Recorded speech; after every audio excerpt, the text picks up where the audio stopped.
Okay students, आपका एक message था कि नानी की बगिया का वो पेज कहानी दिखा दिया जाए।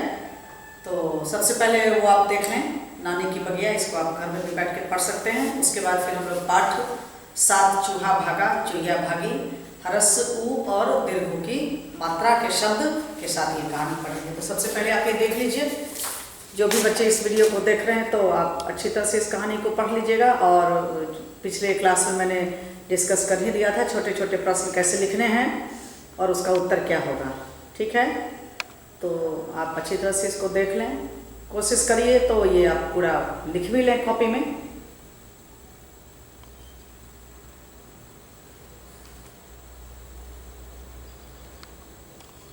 ठीक है, तो चलिए देखते हैं, एक बार रिकॉल कर लेते हैं। आ ई ऊ। तो यहाँ पर ये हरस ऊ मात्रा ऐसे क में अगर हरस ऊ लगाएंगे तो कैसे लिखेंगे? कु। यह दीर्घ ऊ। दीर्घ का मतलब मैं बार बार आपको स्ट्रेस करें कि थोड़ा सा जोड़ दे करके समय दे के इसको पढ़ना है। जैसे कूदना, कूदना नहीं पढ़ेंगे, कूदना ऐसे। कुल्हा खूबसूरत, इस तरह से पढ़ेंगे। तो वही यहाँ देखिए, क में दीर्घ की मात्रा को ऐसे लिखना है। तो हम लोग सबसे पहले पाठ को पढ़ लेते हैं और उसके बाद मात्रा पर ध्यान देंगे। तो देखिए इसमें क्या है। इस पाठ का शीर्षक है पाठ 7। पाठ का शीर्षक है चूहिया भागा चूहिया, चूहा भागा चूहिया भागी। ठीक है, तो चूहा में और चूहिया, चूहा में है दीर्घ ऊ की मात्रा और चूहिया में है हरस ऊ की मात्रा। ठीक है, भागा में आखिरी मात्रा पर भी ध्यान दें। कुछ हम शब्द आपको बोलते हैं पहले। चूहिया, खुला, गुड़, दुम, चूहा, खरबूजा, पूड़ी, बूढ़ा, इस तरह से। तो दरवाजा खुला था। कहानी की शुरुआत ऐसे होती है कि दरवाजा खुला था। तो क्या खुला था? दरवाजा। एक चूहिया ठुमक ठुमक कर भीतर आई। कौन आई दरवाजे के अंदर? तो एक चूहिया। कैसे आई? ठुमक ठुमक कर। कहाँ आई? भीतर। चूहिया भूखी थी। देखिए भूखा कौन था? अब आप समझ रहे हैं भूखा का क्या मतलब होता है। जब कुछ खाने की इच्छा होती है, भूख लगती है। ऊपर सूजी की खीर रखी थी। अब देखिए चूहिया को गंध लग गया कि भाई खीर बनी है तो चलिए भोजन कर लेते हैं। वैसे तो हम लोग बुलाते नहीं हैं चूहे बिल्ली को, लेकिन उसको कहीं ना कहीं से खुशबू मिल गई और वो पहुंच गई दरवाजे के अंदर। चूहिया कूदी। कौन कूदा? चूहिया। कैसे? छपाक। वह खीर पर टूट पड़ी। कौन खीर पर टूट पड़ा? तो चूहिया।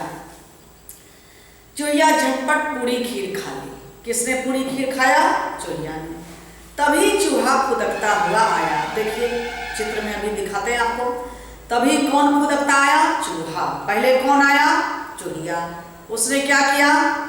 तो पूड़ी और खीर खाया। अब दूसरी बार कौन आया? चूहा। वह कुतर कुतर कर सारा सूखा गुड़ खा गया।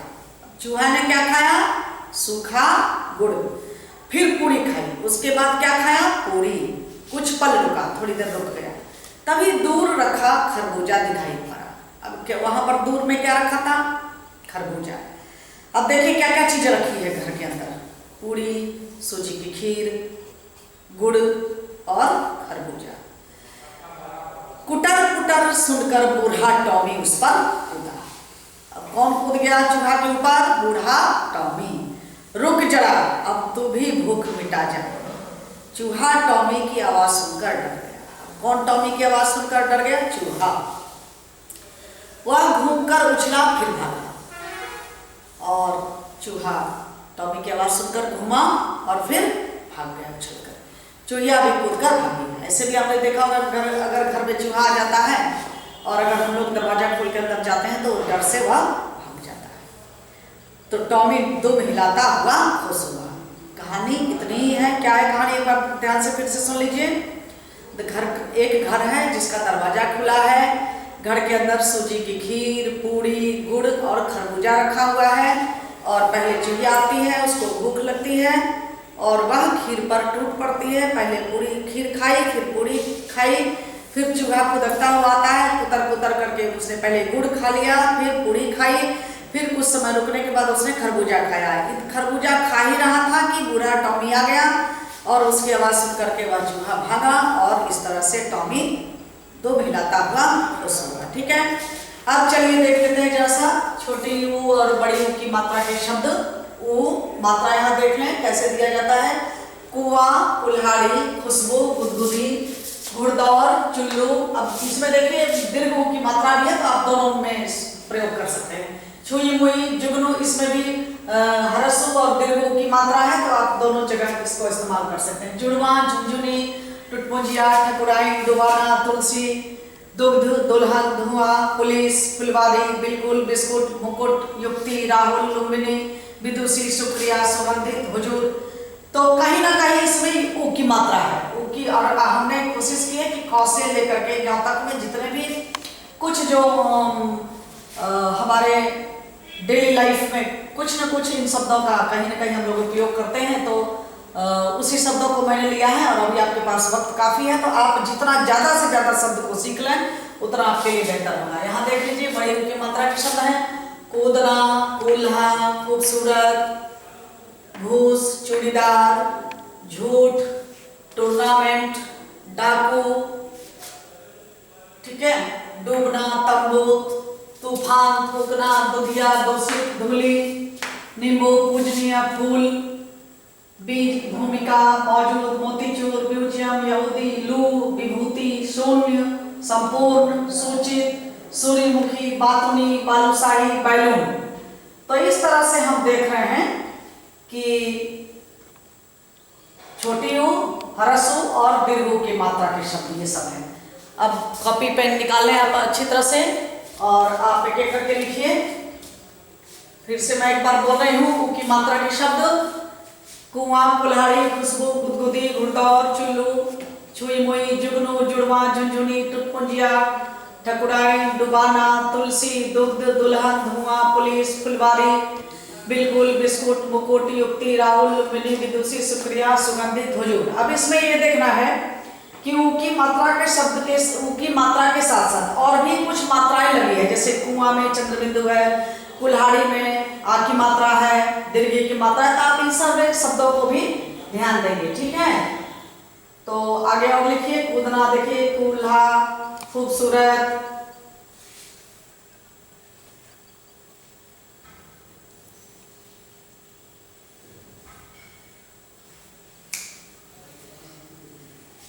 घूस, चूड़ीदार, झूठ, आराम से लिखिए, कोई दिक्कत नहीं है।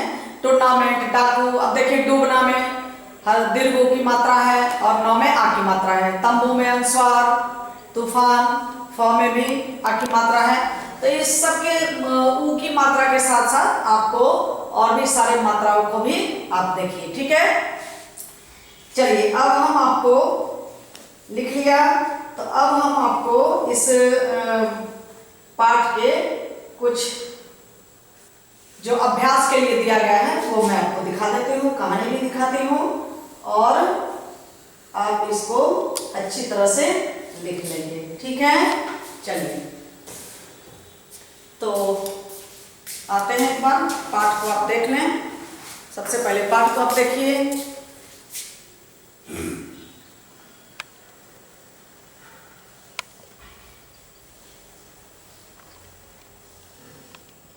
पाठ में भी जो दिए गए हैं ऊ की मात्रा के शब्द और दीर्घ की मात्रा के शब्द उसका भी आप अभ्यास करें लिख करके।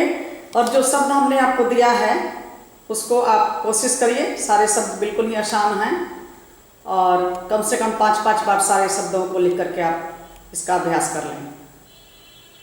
और ये कहानी आप बैठ करके देखें, इसको फिर से कहानी को भी पढ़ें।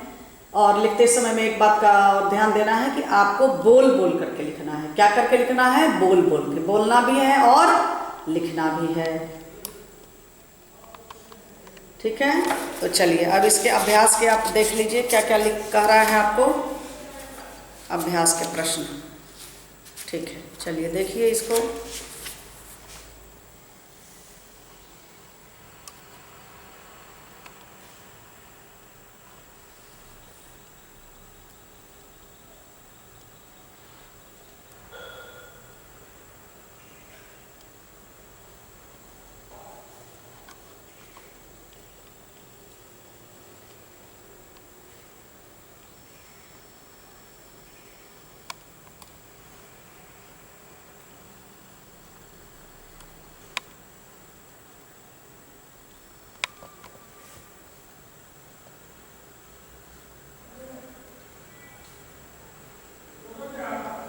ठीक है।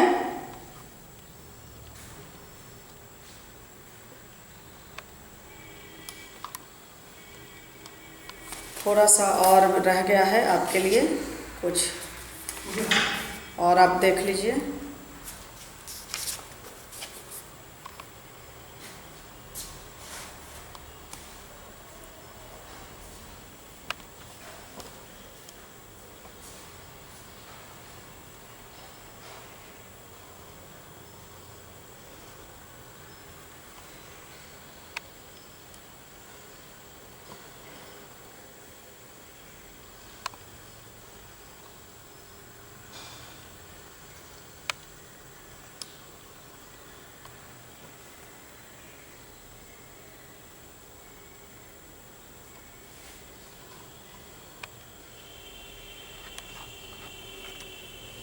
ठीक है।